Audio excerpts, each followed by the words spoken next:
안녕하세요. 다시 23, 누가복음 17장에서 18장, 마가복음 10장, 마태복음 20장 말씀 함께 읽도록 하겠습니다. 누가복음 17장 20절입니다. 바리새인들이 하나님의 나라가 어느 때에 임하니까 묻거늘 예수께서 대답하여 이르시되 하나님의 나라는 볼 수 있게 임하는 것이 아니요 또 여기 있다 저기 있다고도 못하리니 하나님의 나라는 너희 안에 있느니라. 또 제자들에게 이르시되 때가 이르리니 너희가 인자의 날 하루를 보고자 하되 보지 못하리라. 사람이 너희에게 말하되 보라 저기 있다 보라 여기 있다 하리라. 그러나 너희는 가지도 말고 따르지도 말라. 번개가 하늘 아래 이쪽에서 번쩍이어 하늘 아래 저쪽까지 비침같이 인자도 자기 날에 그러하리라. 그러나 그가 먼저 많은 고난을 받으며 이 세대에게 버림바 되어야 할지니라. 노아의 때에 된 것과 같이 인자의 때에도 그러하리라. 노아가 방주에 들어가던 날까지 사람들이 먹고 마시고 장가들고 시집가더니 홍수가 나서 그들을 다 멸망시켰으며 또 롯의 때와 같으리니 사람들이 먹고 마시고 사고 팔고 심고 집을 짓더니 롯이 소돔에서 나가던 날에 하늘로부터 불과 유황이 비오듯 하여 그들을 멸망시켰느니라. 인자가 나타나는 날에도 이러하리라. 그날에 만일 사람이 지붕 위에 있고 그의 세간이 그 집 안에 있으면 그것을 가지러 내려가지 말 것이요 밭에 있는 자도 그와 같이 뒤로 돌이키지 말 것이니라. 롯의 철을 기억하라. 무릇 자기 목숨을 보존하고자 하는 자는 잃을 것이요 잃는 자는 살리리라. 내가 너희에게 이르노니 그 밤에 둘이 한 자리에 누워 있으며 하나는 데려감을 얻고 하나는 버려둠을 당할 것이요 두 여자가 함께 맷돌을 갈고 있으며 하나는 데려감을 얻고 하나는 버려둠을 당할 것이니라. 그들이 대답하여 이르되 주여 어디 오니이까 이르시되 죽음 있는 곳에는 독수리가 모이느니라 하시니라. 바리새인들이 궁금했던 것이 하나님의 나라가 언제 어느 때 그러니까 어느 때에 임하니까라고 물어보고 있습니다. 그러니까 그들이 생각했을 때 그 하나님의 때는 당연히 메시아가 와서 구원할 그 때를 말하고 있었겠죠. 그때 예수님께서는 하나님의 나라는 볼 수 있게 임하는 것이 아니다. 또 여기 있다 저기 있다고도 못하면서 너희 안에 있다. 이 너희 안이 어머어스라 그래서 우리 안이라는 개념도 뭐 되겠지만은 사실은 사람과 사람 사이 그러니까 그 관계 가운데서도 내가 그 사람과 어떤 관계를 맺고 있는가 그러니까 평안한 그런 평화로운 관계를 맺고 있는가. 그 안에서 관계를 통해서 또 증명이 됩니다. 그러니까 하나님의 나라는 지금 우리가 함께하고 있는 그 공동체, 또 우리가 함께하고 있는 그러니까 가정도 되고 교회도 되겠죠. 또 우리 사회도 되겠죠. 그것 가운데 임하여져 있는 하나님의 나라라는 것을 예수님께서 말씀하고 있습니다. 그러니까 쉽게 생각을 하면 어떤 특별한 때 우리가 보통 말하는 나중에 우리 죽어서 천국 갈 때 하나님의 나라가 임하냐 그런 개념이 아니라 하나님의 나라는 이미 예수 그리스도의 십자가 사건으로 말미암아 시작된 거죠. 그런데 22절부터 지금 인자의 날 하루 그리고 계속 예수님이 말씀하시는 이런 부분은 이건 말 그대로 그 언젠가 이 말 예수님께서 재림하신다든지 이 세상에 그 분명히 그 때가 분명히 온다라는 거죠. 그러니까 근데 그때는 보면은 사람들의 관심이 다 자기가 먹고 사는데 먼저 모든 관심을 기울이고 있는 모습을 보게 됩니다. 노아 때도 그랬고요.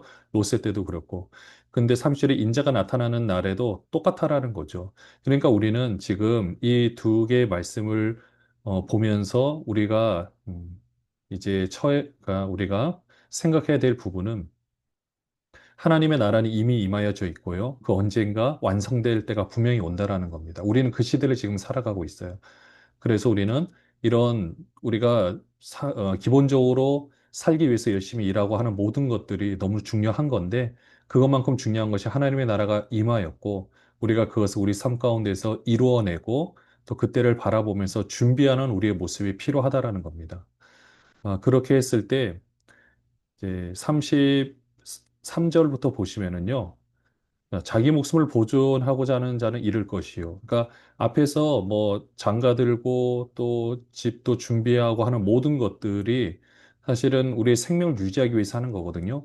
근데 이런 생명을 유지하려고 하는 것은 결국 다 잃어버리게 될 것이다. 그러니까 그게 잘못됐다라는 것이 아닙니다. 그러니까 오해를 하시면 안 되고요. 다만 그렇게 하는 것보다 정말 중요한 것이 뭐냐. 그것만큼 중요한 것이 그런 것을 잃어버린다 할지라도 그러니까 나한테 있어서 그런 일들이 참 중요하겠지만 이 하나님의 나라가 임하였는데 이것을 모든 사람들이 누릴 수 있도록 어떻게 보면 우리가 그게 복음을 전하는 거겠죠. 우리가 영혼 구원하는 귀한 사역을 하는 일들이겠죠. 이런 모든 일들을 우선순위에서 배제하지 말고 최선을 다해서 그것만큼 중요하게 여기서 하라는 겁니다. 그러니까 하나님 보시기에는 온 모든 세계의 온 영혼들이 다 귀해요. 그들을 다 구원하고 싶어요. 그 하나님의 일이고 하나님의 비전이거든요. 그것을 우리를 통해서 이루어내기를 원하고 있는 거죠. 그렇기 때문에 우리가 살아가는 삶 자체를 무시해서도 안 되고 그것이 비중으로 봤을 때 낮다라는 것도 아니지만 최선을 다하되 하나님 나라의 확장을 위해서 우리가 쓰임 받는다는 것을 기억하고 최선을 다해서 섬기라는 것을 말씀해 주고 있습니다. 그렇게 할 때 그 뒤에도 보시면은 데려감을 놓고 하나는 버려둠을 당할 것이요. 언젠가 그 재림의 날, 우리 주님께서 오시는 그 날 때 이 모든 일들이 이렇게 일어날 수 있을 것이다 라는 말씀을 해줍니다. 그러면서 37절에 죽음 있는 곳에 독수리가 보인다. 옛날에 영화 같은 거 보시면 전쟁 영화 보면은요.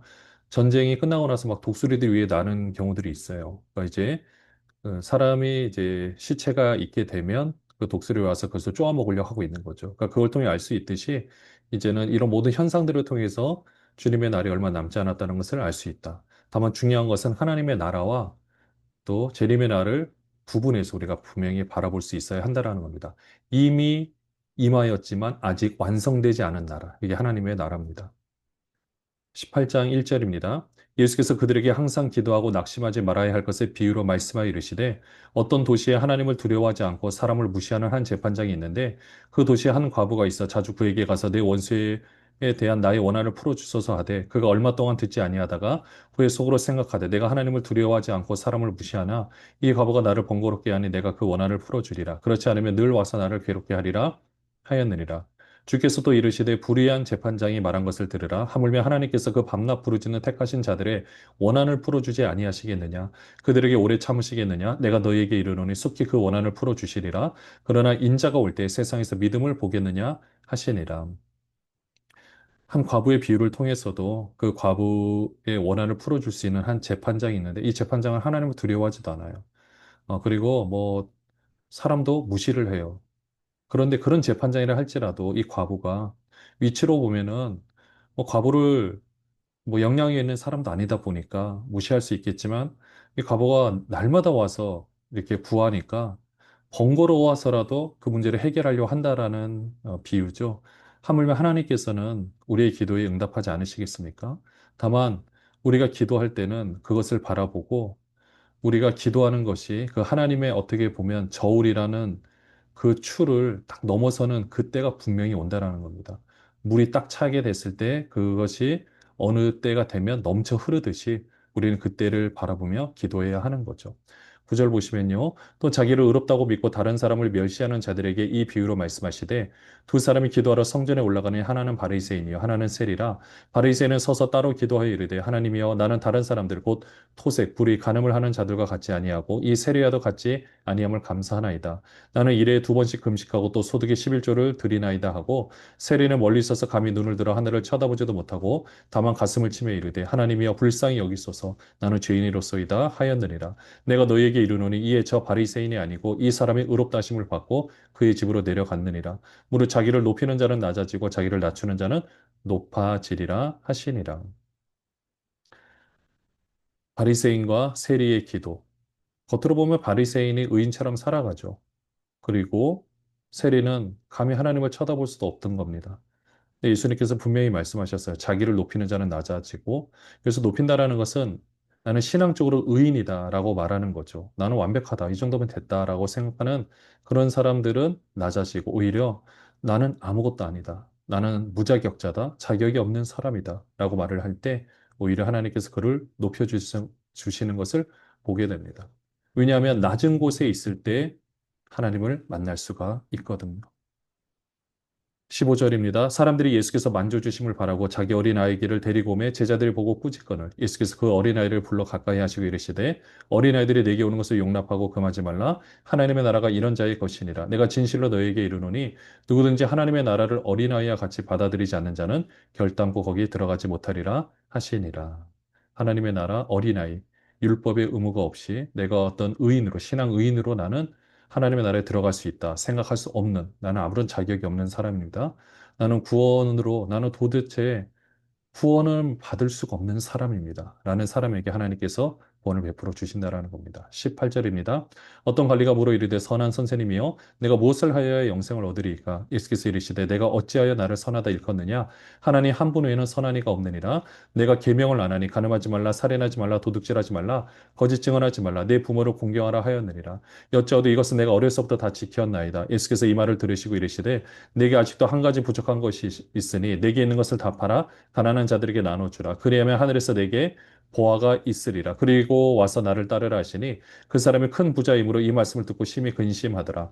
예수께서 그를 보시고 이르시되 재물이 있는 자는 하나님의 나라에 들어가기가 얼마나 어려운지 낙타가 바늘기로 들어가는 것이 부자가 하나님의 나라에 들어가는 것보다 쉬우니라 하시니 듣는 자들이 이르되 그런즉 누가 구원을 얻을 수 있나이까? 이르시되 무릇 사람이 할 수 없는 것을 하나님은 하실 수 있느니라. 베드로가 여짜오되 보옵소서 우리가 우리의 것을 다 버리고 주를 따랐나이다.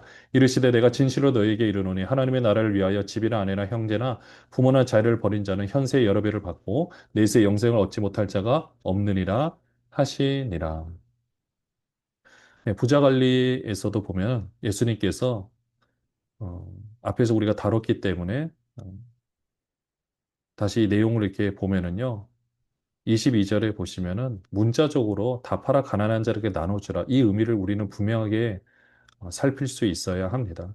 이것은 네가 가지고 있는 그 사업 소원과 네가 부자가 된 그게 부자가 되기 위해서 네가 노력하고 너한테 주어진 그 재능들을 활용해서 마음껏 그 사업을 확장시켜서 다만 많은 사람들을 그냥 도와주라는 것이 아니라 네가 CEO라면은 많은 직원들을 채용을 하고 그리고 또 좋은 제품을 만들어서 많은 사람들이 또 저렴한 가격에 그것을 누릴 수 있도록 하고 이런 모든 내용들이 들어가 있는 겁니다. 그래서 그걸 통해서 누군가가 직장에 취직이 되고 다시 한번 소망을 품고 또 아름다운 삶을 살아갈 수 있도록 그런 선한 목적으로 사업의 역량을 펼치고 나름대로 이 모든 일을 하라는 겁니다.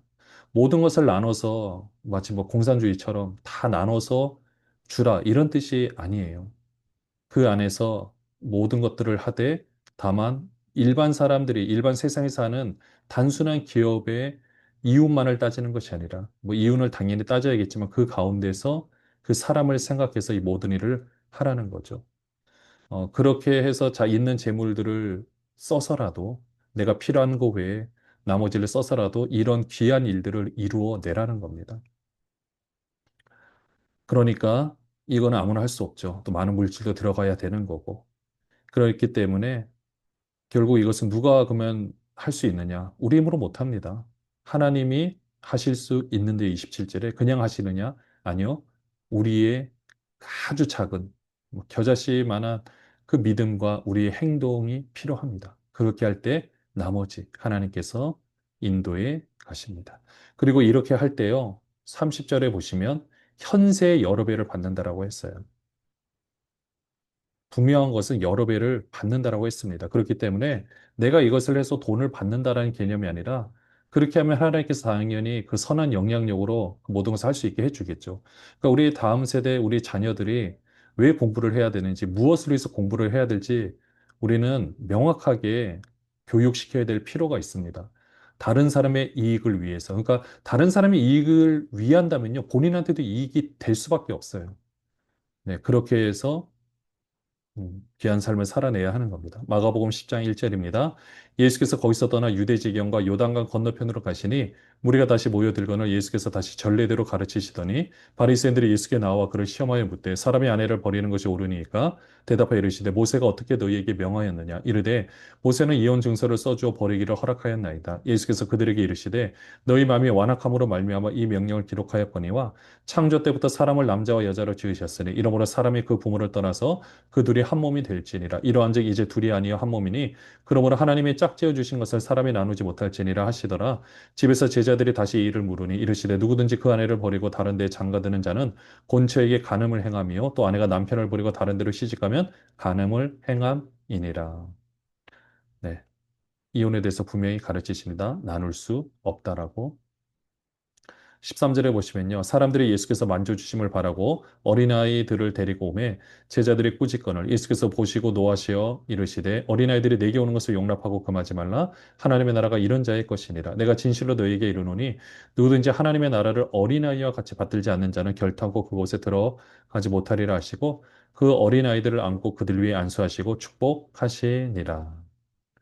17절입니다. 예수께서 길에 나가실 때 한 사람이 달려와서 꿇어 앉아 묻자오되 선한 선생님이여 내가 무엇을 하여야 영생을 얻으리이까? 예수께서 이르시되 내가 어찌하여 나를 선하다 일컫느냐? 하나님 한 분 외에는 선한 이가 없느니라. 내가 계명을 안 하니 살인하지 말라 간음하지 말라 도둑질하지 말라 거짓 증언하지 말라 속여 빼앗지 말라 내 부모를 공경하라 하였느니라. 그가 여짜오되 선생님이여 이것은 내가 어려서부터 다 지켰나이다. 예수께서 그를 보시고 사랑하사 이르시되 내게 아직도 한 가지 부족한 것이 있으니 가서 내게 있는 것을 다 팔아 가난한 자들에게 주라. 그리하면 하늘에서 보화가 내게 있으리라. 그리고 와서 나를 따르라 하시니 그 사람은 재물이 많은 고로 이 말씀으로 인하여 슬픈 기색을 띠고 근심하며 가니라.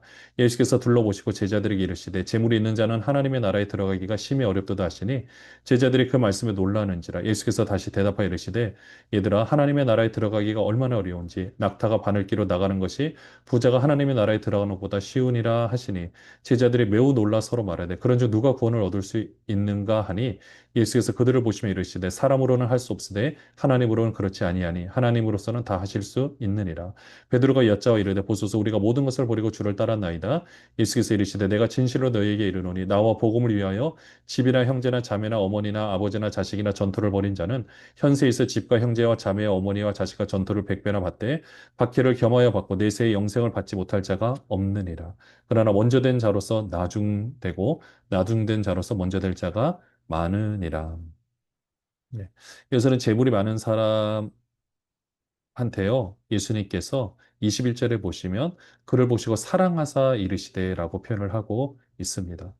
네, 의미는 네, 앞에서 말씀드린 것과 동일하고요.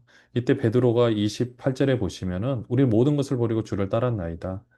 그렇게 하고 형제나 자매나 어머니나 아버지나 자식이나 전토를 벌인 자. 여기서 이 버렸다라는 것이 내 편개쳤다 이런 뜻이 아니고 책임을 다하지 않았다 이런 뜻이 아니라 그 가운데서 사실은 우리에게 갖고 있는 에너지가 100이라면 우리 자녀들한테 더 많은 것을 쏟고 싶은데 또 그렇지 못할 때가 있거든요. 하지만 내가 사랑하는 거 변함이 없고 내가 해줄 수 있는 것은 사실은 더 많이 해주고 싶어도 말 그대로 우리의 모든 것을 하나님께 맡기고 사역자의 길을 걸어가거나 때로는 이렇게 선교하시는 분들을 보면 사실 더 많은 것들을 해주고 싶지만 해주지 못할 때가 있거든요. 그러니까 그런 부분에 대해서 음, 이제 어떻게 보면은 그런 모습인 거죠. 더 많이 해줄 수 있지만 해주지 못하고 그리고 그 모든 시간에 더 쪼개서 이 사역에 올인하는 그런 분들에게 예수님께서도 말씀해 주십니다. 내세뿐만 아니라 그뿐만 아니라 여기서는 전토를 100배나 받는다라고 되어 있어요. 마가복음에서는 딱 100배라고 나와 있습니다. 그만큼 그 모든 것을 얻을 수 있다라는 거죠. 물론 그 100배 얻으려고 포기하고 안 한다라는 뜻은 아닙니다. 그만큼 하지만 하나님께서 필요한 것들을 분명히 채워주시고 인도해 주신다라는 사실입니다. 그것을 우리가 믿고 이거는 그러니까 100배 받는 게 목적이 아니라 앞에 어떤 일이 있는 겁니까? 하나님 나라의 확장을 위해서 쓰임 받고요. 하나님의 뜻을 이루기 위해서 나에게 주신 능력들을 활용하는 것을 말하고 있는 겁니다. 마태복음 20장 17절입니다.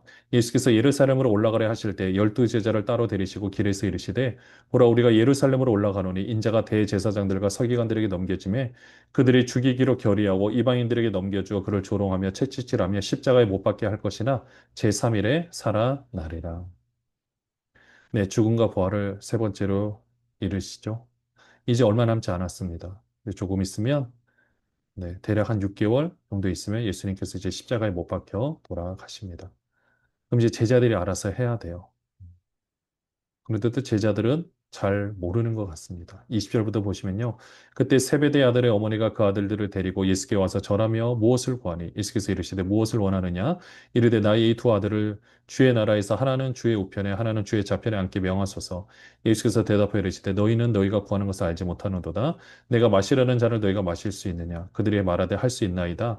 이르시되 너희가 과연 내 잔을 마시려니와 내 좌우편에 앉는 것은 내가 주는 것이 아니라 내 아버지께서 누구를 위하여 예비하셨든지 그들이 얻을 것이니라. 아니라 열 제자가 듣고 두 형제에게 대하여 분이 여기거늘 예수께서 제자들을 불러다가 이르시되 이방인의 집권자들이 그들을 임의로 주관하고 그 고관들이 그들에게 권세를 부리는 줄을 너희가 알거니와 너희 중에 그렇지 않아야 하나니 너희 중에 누구든지 크고자 하는 자는 너희를 섬기는 자가 되고 너희 중에 누구든지 으뜸이 되고자 하는 자는 너희의 종이 되어야 하리라. 인자가 온 것은 섬김을 받으려 함이 아니라 도리어 섬기려 하고 자기 목숨을 많은 사람의 대속물로 주려 함이니라. 네. 2절에 세베대 아들 어머니가 아들들 데리고 옵니다. 네. 요한과 야고보죠. 이들은 주님께서 마시는 잔을 모르면서 안다라고 했습니다. 예수께서 마시는 잔은 십자가의 길, 고난의 길인데 이들은 영광의 길을 구한 거죠. 성경에 이런 말씀이 쓰여져 있다라는 것은 어떻게 보면은 신앙의 고백이죠. 우리가 이런 존재였다. 진짜 아무것도 몰랐다. 그렇지만 우리가 이렇게 하나님의 일을 감당하는 사도로서 세워주셨다. 우리 같은 사람을 세워주셨다. 하나의 간증이라고 할 수가 있겠죠. 네. 그러면서 큰 교훈이 누구든지 크고자 하는 자는 섬기는 자가 되어야 된다. 네, 그 사람이 큰 자라는 겁니다. 하나님께서 우리 인간을 섬겨주신 것처럼 또 28절에 섬김을 받으려 함이라 도리어 섬기라고 자기 목숨 많은 사람의 대성물로 주려 함이라. 최고의 섬김이죠. 이 섬김을 받은 우리들은 어떻게 될까요? 동일하게 이 세상을 섬겨야 합니다. 그게 구원받은 자로서의 자세입니다. 그게 예수님의 제자로서의 자세고요. 마가복음 10장 32절입니다. 예루살렘으로 올라가는 길에 예수께서 그들 앞에 서서 가시는데 그들이 놀라고 따르는 자들은 두려워하더라. 이에 다시 열두 제자를 데리시고 자기가 당할 일을 말씀해 이르시되 보라 우리가 예루살렘에 올라가노니 인자가 대제사장들과 서기관들에게 넘겨짐에 그들이 죽이기로 결의하고 이방인들에게 넘겨주겠고 그들은 능욕하며 침뱉으며 채찍질하고 죽일 것이나 그는 3일 만에 살아나리라 하시니라. 네, 세 번째로 동일하게 알려주십니다. 35절부터 보시면요.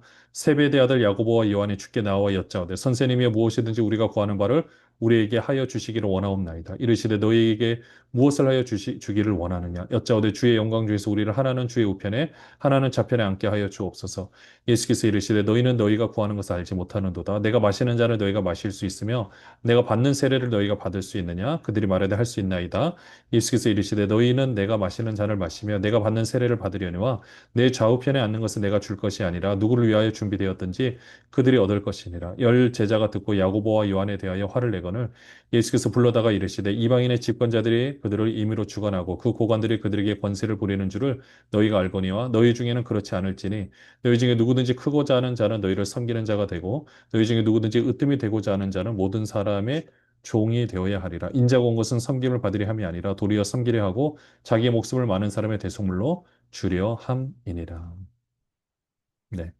여기서는 세베대의 아들 그러니까 그 야고보와 요한의 어머니가 아니라 직접 말한 것처럼 이렇게 되어 있죠. 근데 예수님께서 39절에 보시면 어, 너희는 내가 마신 잔을 마시며 내가 받는 세례를 받으려니와 그렇게 하겠지만은 좌우편에 대해서는 네, 하나님이 주시는 것이다 라고 말씀해 주고 있습니다. 누가복음 18장 31절입니다.